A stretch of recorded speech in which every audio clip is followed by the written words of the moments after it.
দেবপ্রসাদ ব্যানার্জি দাদা ভক্তপ্রাণ ইষ্টপ্রাণ মানুষ, তার মুখ থেকে আমরা পরমপিতার গুণগান শ্রবণ করব। জয়গুরু দাদা। জয় গুরু মা, জয় গুরু। পরম প্রেমময় পরম দয়াল শ্রী শ্রী ঠাকুরের রাংরাতুল চরণে এতক্ষণ যারা নামামৃত সুধা পান করলেন, তাদের মানব জীবন শ্রেষ্ঠ জীবনের একমাত্র উদ্দেশ্য ঈশ্বর প্রাপ্তি। তা যেন এই জীবনেই সফল হয়, এই কাতর প্রার্থনা। আমরা প্রত্যেকে হতে এসেছি, হয়ে আসেনি। তাই আমরা বাই কালচার দীক্ষা নিয়ে ঠাকুরের অনুসরণ করে ঠাকুরত্ব লাভ করতে চাই। আর আমাদের প্রত্যেকটা মানুষ পূর্ণতা লাভ করতে চায়, কারণ তিনি হচ্ছেন ফুলফিলার the best, creators of all, supreme god, supreme father. তাকে কেন্দ্র করে, তাকে ভালোবেসে আমরা পূর্ণতা লাভ করতে পারি। কিভাবে একটা সাধারণ মানুষ পূর্ণতা লাভ করে, এই বিষয়ে ঠাকুরকে একবার প্রশ্ন করা হয়েছিল। ঠাকুর বললেন, পূর্ণতা লাভ করতে গেলেই চাই তার কেন্দ্রে একজন শ্রেষ্ঠ মানুষ, আর তাতে কনসেন্ট্রিক বা সুকেন্দ্রিক হয়ে চলতে হবে, আদম্য অচ্যুত নিষ্ঠা নিয়ে। সাধারণত প্রবৃত্তিগুলি আমাদের টেনে নিচে নামাতে চায়, তাদের ভোগ্য উপকরণ সংগ্রহের দিকে। কিন্তু প্রবৃত্তির উপরে আমাদের যতখানি টান, ইষ্টের উপরে যদি তার থেকে বেশি টান না থাকে, তাহলে প্রবৃত্তির টান এবং ইষ্ট অনুরাগ, এই দুয়ের মধ্যে সংগ্রাম শুরু হবে। তখন ইষ্ট অনুরাগ জয়ী হয় এবং প্রবৃত্তিগুলি স্বভাবতই ইষ্টের অনুগত এবং অধীন হয়। এইভাবে প্রবৃত্তিগুলি যখন বশে এসে যায়, তখন মনুষ্যত্ব জেগে ওঠে, আমাদের সুপ্ত গুণগুলো বিকশিত হয়, অখণ্ড ব্যক্তিত্ব যাকে বলে তারও উন্মোচন হয় ওই একই পথে। যিনি পূর্ণ, তাকে যখন আমরা সর্ববৃত্তি দিয়ে ভালোবাসি ও পূরণ করি, তখনই আমরা পারফেকশন বা পূর্ণত্ব লাভ করতে পারি। ঠাকুরকে প্রশ্ন করা হয়েছিল যে পূর্ণমিদং পূর্ণমিদচ্ছতে, তাই তুমি পূর্ণ, তোমার কাছ থেকে আমরা পরিপূর্ণতা লাভ করি, তবুও তুমি পূর্ণই থেকে যাও। এটা কি করে সম্ভব? তাহলে তো পূর্ণ থাকবে কি করে? পূর্ণ যদি আমি, বহু মানুষকে তুমি পূর্ণ করে তোলো, তাহলে তুমিও পূর্ণ থেকে যাবে কি করে? ঠাকুর ছোট্ট একটা উদাহরণ দিয়ে বললেন যে, যেমন মনে করো বাবা, তার বাবার থেকে পুত্র জন্ম হলো, পুত্র বাবার মতো পূর্ণতা লাভ করলো, তখনও কিন্তু পিতা পূর্ণই থাকলো, তার পূর্ণতা কমে যায় না। যেমন সমুদ্র থেকে এক বালতি ভর্তি ভর্তি জল নিয়ে এলো, সেই বালতি তার আধার মতো পরিপূর্ণ, কিন্তু তার জন্য সমুদ্রের জলের পরিমাণ কমে যায়নি, তিনি সদা পূর্ণ। এইরকম ভাবে বহুবার তিনি বোঝাবার চেষ্টা করেছেন, যিনি পূর্ণ, তার থেকে বহু মানুষ তাকে ভালোবেসে পরিপূর্ণতা লাভ করে, কিন্তু তিনি পূর্ণই থাকেন। অবতার ও সদ্গুরুর মধ্যে পার্থক্য কি? মানুষের বাঁচা যখন বিপন্ন হয় এবং আত্মরক্ষার জন্য সাধারণের প্রাণে একটা আকুল কান্না জাগে, তখন সেই ভাবটা হয়তো কোনো পবিত্র দম্পতির প্রাণে দানা বেঁধে ওঠে এবং সেখানে পবিত্রতা আসে, এবং পূর্বতনের ভিত্তির উপর দাঁড়িয়ে যুগ উপযোগী সমস্যার সমাধান দিতে অবতার মহাপুরুষের মধ্যে নূতনতর পরিপূরণ পাওয়া যায়। কিন্তু সদ্গুরু যারা, তারা সাধনার ভিতর দিয়ে আত্মজ্ঞান লাভ করেন, তাদের ভিতর ফার্দার ফুলফিলমেন্ট, আরোতর পরিপূরণ পাওয়া যায় কমই। যারা আগে পাওয়া গেছে তারই বাস্তবায়নে ব্রতী থাকেন তারা। তাই অবতার এবং সদ্গুরু পৃথক। কাল মানে কি? কাল মানে গতি। সংসার মানে যা সরে সরে যায়। পরিণয় প্রসূ গতি কাল। গতিটা যে পরিণতির দিকে এগোচ্ছে সেই নিয়ে কাল তৈরি হয়। কাল যখন আসেনি তার মানে কি? তার মানে পরিণয়নের প্রশ্নই আসেনি, সৃষ্টিই হয়নি। তখনও স্থিতিটা যখন থেকে গতির ভিতর দিয়ে পরিণয়নের পথে চলছে তখন থেকেই কাল। তাই গোঁড়ামি থাকলে কি হয়? গোঁড়ামি নয়তো গেরমি। গেরো মানে গ্রন্থি বা নাট। দে লাইক দেয়ার নাট। তারা তাদের গ্রন্থিকে পছন্দ করে, গিঁট মেরে দেয়। প্রকৃত গোঁড়ামি থাকলে মানুষ সবকিছুর তাৎপর্য বুঝতে চেষ্টা করে, কিন্তু যখন তার নাট বা গ্রন্থি বা সংস্কারে আবদ্ধ হয়ে যায় তখন তার উন্নয়ন হওয়া মুশকিল হয়। সে সেই চক্রব্যূহ ভেদ করে বেরিয়ে আসতে পারে না।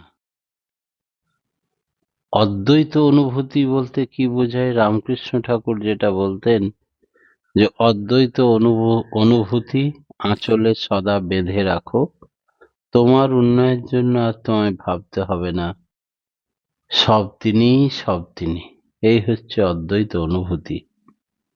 ঠাকুরকে এই প্রশ্ন করা হলে ঠাকুর একদিন বললেন, প্রথমে চাই ইষ্টে বৃত্তিভেদী প্রবল অনুরাগ। তেমনতর অনুরাগ না থাকলে প্রবৃত্তিগুলি আমাদের বিক্ষিপ্ত করে তোলে, মনকে নিচে টেনে আনে। কিন্তু ওই ধরনের ইষ্ট অনুরাগ থাকলে বৃত্তিগুলি স্বতই সংহত, সুকেন্দ্রিক ও সুনিয়ন্ত্রিত হয়।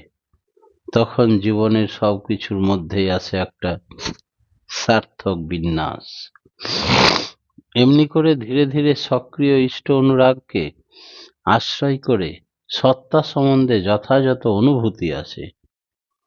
এটা বোধ করতে হয়, মুখে বলা যায় না। ধর্ম অনুভূতির উপর।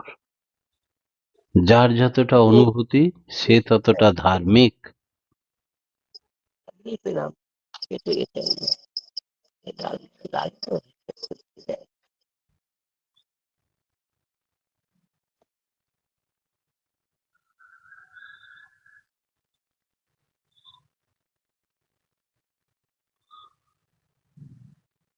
জয়গুরু। সকল দাদা মায়েরা নিজেদের অডিও ভিডিওগুলোর প্রতি একটু নজর রাখবেন। জয়গুরু। ধর্ম অনুভূতির উপর। যার অনুভূতি নেই সে ধর্মকে বুঝতে পারে না। তাই স্বরূপে প্রতিষ্ঠিত হলেই ব্যাপারটা বোঝা যায়। ইষ্টের উপর নেশা বাড়িয়ে দিতে হয়, তখন প্রবৃত্তিগুলি তার পরিপন্থী রকমে মাথা তোলা দেয় কমই। তখন আমাদের বিচ্ছিন্ন বোধগুলি সংহত হয়ে ওঠে। আমাদের স্নায়ু, ইন্দ্রিয় এবং মস্তিষ্ক কোষগুলি তখন এমন হয়ে ওঠে যা ওই অনুভূতি জাগার সহায়ক হয়। এর জন্যে খাওয়া দাওয়া ঠিক মতো করা লাগে। কার অদ্বৈত ভাব ঠিক আছে? আপনারা জানেন, শঙ্করাচার্য, রামানুজ, এদের অদ্বৈত ভাব ঠিক আছে। একজন এক দিক থেকে বলেছেন, আমাদের আচার্যে যুক্ত হওয়া প্রয়োজন। আমরা যখন ইষ্ট স্বার্থ প্রতিষ্ঠাপন্ন হয়ে চলি, কিছু ভাবি, বলি, করি, তখন সবকিছুর ভিতর দিয়ে একটা কমন ফ্যাক্টর জেগে ওঠে। প্রত্যেকে যা কিছুর বৈশিষ্ট্য সহ এর ভিতর দিয়ে যত্র যত্র নেত্র পড়ে তত্র তত্র কৃষ্ণ ফুরে, এই রকম এই ভাবটা জেগে ওঠে। সেই কথায় কিভাবে আছেন ধরা পড়ে। যা কিছু সব রকমারই একরকম। ভগবান শ্রীকৃষ্ণর গুরু আশীর্বাদ করেছিলেন অচ্যুত ভব। এই অচ্যুত নিষ্ঠানীতি সব কিছুরই মূলে। তাই যখন অচ্যুত নিষ্ঠানীতি নিয়ে কেউ সবসময় নাম নামি অভেদ জ্ঞানে অনুরাগ ভরে নাম করতে থাকে সব কাজের মধ্যেও, তখন সর্বত্র তার কৃষ্ণ দর্শন হয়, অর্থাৎ যাহা যাহা নেত্র পড়ে তাহা তাহা কৃষ্ণ ফুরে, এই ভাবের আবির্ভাব হয়। তিনি ছাড়া কিছু নেই পৃথিবীতে। বাসুদেবম সর্বমিতি স মহাত্মা দুর্লভ। এইরকম দৃষ্টি সম্পন্ন মানুষ দুর্লভ পৃথিবীতে। একেই বলে অদ্বৈত ভাব, যেটা শঙ্কর রামানুজের ছিল। কখন ভাগবত স্বরূপে প্রতিষ্ঠিত হতে পারা যায়? গীতায় যাকে নির্মাণ বলেছেন, শ্রী ঠাকুর বললেন, শ্রীকৃষ্ণ বলেছেন নিরাশী নির্মম হয়ে চলার কথা, অর্থাৎ কোনো প্রত্যাশা রাখবে না। প্রবৃত্তিমূলক আসক্তি, কামনা, বাসনা কিছুই রাখতে হবে না, ভগবান থেকে তাহলে বিচ্ছিন্ন হয়ে পড়বে। সেই জন্যে যখন তিনি একমাত্র আমাদের কামনার বস্তু, তখন আমাদের আত্মস্বার্থ, আত্মপ্রতিষ্ঠামূলক কামনা বাসনাকে বিসর্জন দিতে হবে এবং আমরা আমাদের ভাব ভগবৎ স্বরূপে প্রতিষ্ঠিত হতে পারব। You are for the Lord, not for others. You are for the Lord and so for others. ঈশ্বর প্রাপ্তি যদি আমাদের একমাত্র উদ্দেশ্য হয়, তাহলে ঠাকুরের প্রত্যেকটি বাণী আমাদের একমাত্র পালনীয়, করণীয়, অনুসরণীয়। মানুষ কখন বুঝতে পারে যে সে কি? মানুষ মুক্ত স্বরূপ। সে সৃষ্টির মধ্যে পড়েই বন্ধনের ভিতরে এসে যায়। মুক্ত বিহঙ্গের মতো ঈশ্বর যেমন কোনো বন্ধন দ্বারা আবদ্ধ নয়, ঈশ্বরের শ্রেষ্ঠ সৃষ্টি মানুষও কিন্তু কোনো বন্ধনের দ্বারা আবদ্ধ নয়। তবে আমি করে কেন? জন্মের সঙ্গে সঙ্গে তাকে মায়ার মালা পরিয়ে দেওয়া হয়। এই মায়া মুক্ত হতে পারে না, দিব্য চক্ষু দান হয় না, সেই জন্যে সে আমি আমারে আবদ্ধ থেকে যায়। আমি মাত্রিক জগৎ বলি, অর্থাৎ সৃষ্টির মধ্যে আছে যৌগিক সংস্থিতি।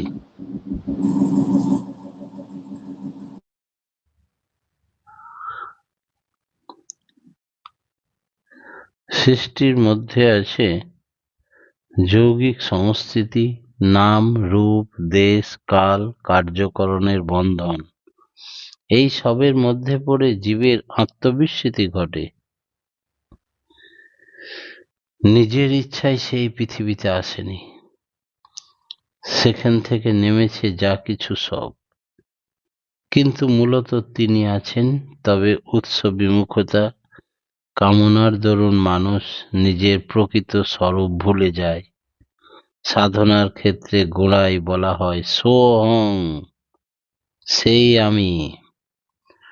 এই বলায় মুশকিল আছে, কারণ প্রবৃত্তি অভিভূতির ভিতর দিয়ে ভাবতেই পারে না সে যে আমি সেই।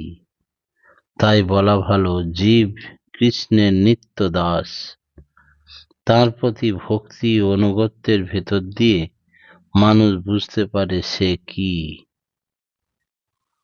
এই প্রশ্নটাই স্বাভাবিক মানুষের হওয়া উচিত। আমি কে? আমি কি? আমি কোথা থেকে এসেছি? আমি কোথায় যাব? তাহলেই ধীরে ধীরে তার পরিষ্কার চিত্র ফুটে ওঠে। তাই ঠাকুর বলছেন, আগে নিজেকে জানো। ধর্ম কথা কাদের কাছে শুনতে হয়? শ্রী ঠাকুর বললেন, যারা ধর্মপ্রাণ, ধর্মকে অনুসরণ করে, ধর্ম যাদের জীবনে কিছুটা পরিস্ফুট, যদি ধর্মকথা শুনতে হয় তো তাদের কাছে শোনাই ভালো। ধর্ম ব্যবসায়ীদের ভ্রান্ত পরিবেশনে গা ঢেলে দিতে নেই, তাতে ভ্রান্তি হয়ে ওঠে ধর্মের পথ। বেঁচে থাকা কিসে সার্থক হয়?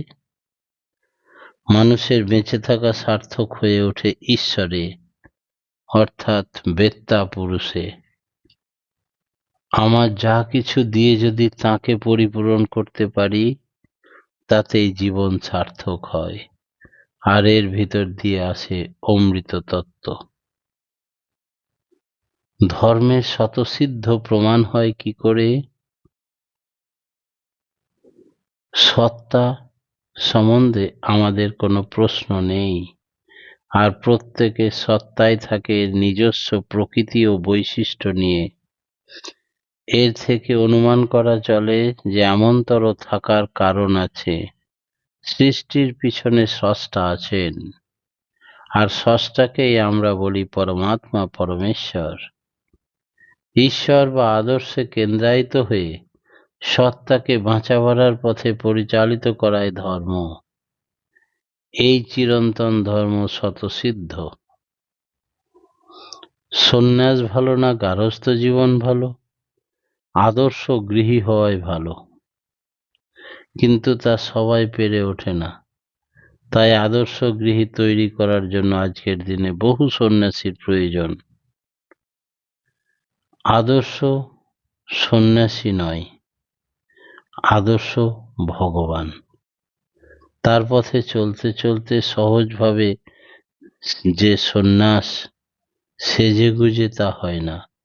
সন্ন্যাসী পাকা গৃহস্থ, সব গৃহেই তার স্থান হয়, সব গৃহ নিজ গৃহ হয়ে ওঠে, অর্থাৎ আমরা প্রত্যেকে প্রত্যেকের জন্য। সদ্গুরুর কাম্য কি?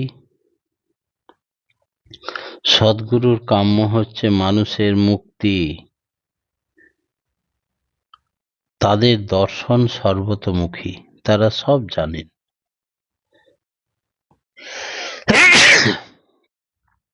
এক পেশে কথা তারা বলেন না, যেমন করে যা হয় তাই বলেন পালন করতে।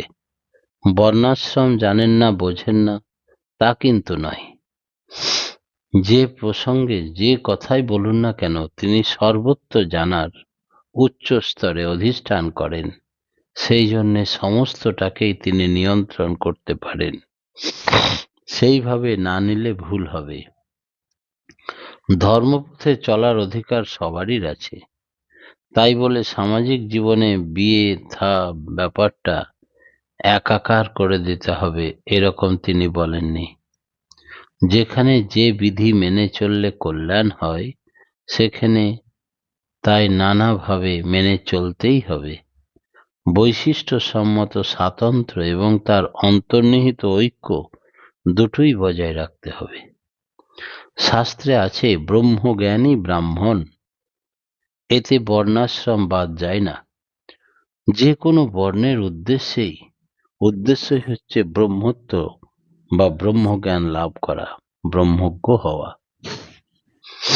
বর্ণের মধ্যে ছোট বড় কথা নয়, প্রত্যেক বর্ণ একটা বিশিষ্ট রকমের সংস্কার বহন করে। সবারই লক্ষ্য ভগবান, প্রত্যেকেই যেতে পারে সেদিকে। সদ্গুরু জাতপাতের উপরে জোর দেন না, বিশেষ করে বলেন প্রেম ভক্তির কথা। কেউ যদি বলে গুরু নানক, কবির, স্বামীজি মহারাজ, হুজুর মহারাজ বর্ণাশ্রমের বিরুদ্ধে বলেছেন, তা ঠিক নয়। তারা ভক্তির কথা জোর দিয়ে বলেছেন। তাদের কথা যদি জাতির বড়াই নিয়ে যদি ভক্তি সাধনা বাদ দাও, তবে হবে না।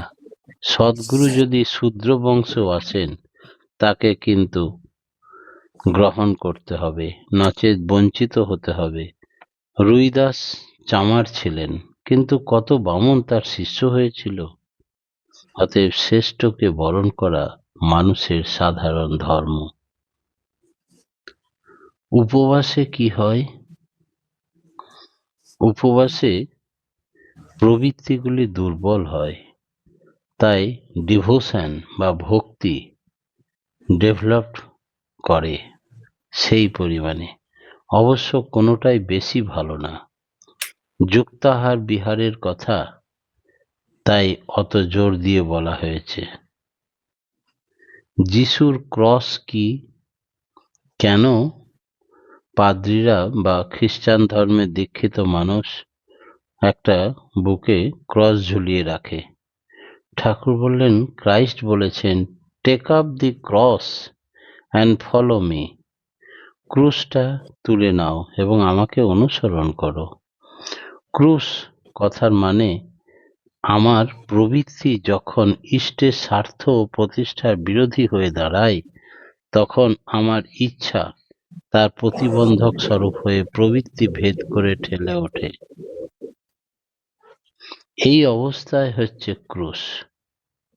বেপরোয়া হয়ে এমন চলা লাগে, ইষ্ট স্বার্থ পূরণের পথে যখনই সে প্রবৃত্তি বাধা হয়ে দাঁড়ায়, সেই প্রবৃত্তির বিরুদ্ধে দাঁড়িয়ে যেন তেন প্রকারণে ইষ্টের ইচ্ছা পূরণ করাই হলো জীবনের তপস্যা। এই সংগ্রামী ক্রুশ। সব প্রবৃত্তি সাথে লয়ে ইষ্টকর্ম লয়ে সেই তো যোগী, সেই সন্ন্যাসী, কাল নত যার ভয়ে। তারই প্রতীক হচ্ছে এই ক্রুশ। কিছুতেই কোনো দুর্বলতাকে আমল দিলে হবে না। মানুষের ইষ্টার্থী ইচ্ছা শক্তি প্রবৃত্তির বিরুদ্ধে সংগ্রামরত হয়ে যেন চলে, তার সঙ্গে জয় গুরু দাদা। পরাজয় হবে না। পরম পিতার রাঙারাতুল চরণে প্রত্যেকের সার্বিক মঙ্গল প্রার্থনা জানিয়ে আজকের মতো আমার ক্ষুদ্র বক্তব্য এখানেই শেষ করলাম। জয় গুরু। জয় গুরু দাদা। আমাদের প্রাতকালীন প্রার্থনার সময় 5টা বেজে 28 মিনিট